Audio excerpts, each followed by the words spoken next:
We'll guide you through how to fix the camera driver missing in Windows 11. If you find this useful, then consider subscribing and liking the video. Perhaps you're finding the camera isn't working and you're finding the driver is missing. We're going to guide you through some different things you can try doing in order to go and fix this.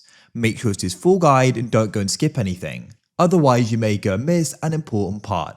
So without any other further ado, let's go and get started. What you want to do is come to the bottom and press search. Now, what you want to do is go and type in Device Manager. Wait for it to open up. Now, what you want to do is come down and go and find cameras and press the arrow to the left to expand it.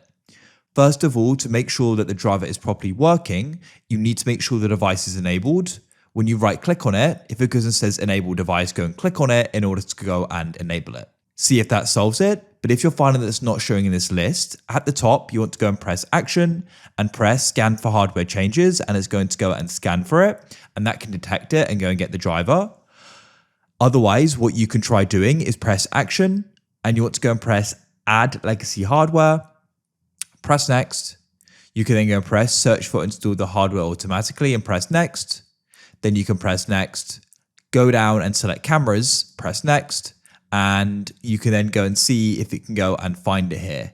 If it does, then great, and you can select it, then press next, and it'll go and install it. Hopefully that'll go and do it. Now, if it doesn't, don't worry. The next thing you're going to want to try doing is we're going to come and close out of Device Manager.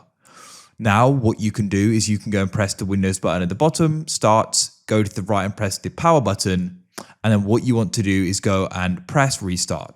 Often doing a restart can then go and trigger for it to go and be detected again. Hopefully then when you go and open up the camera app, you're going to be able to go and use it and use the camera across other apps as well. If you found this useful, then consider subscribing and liking the video.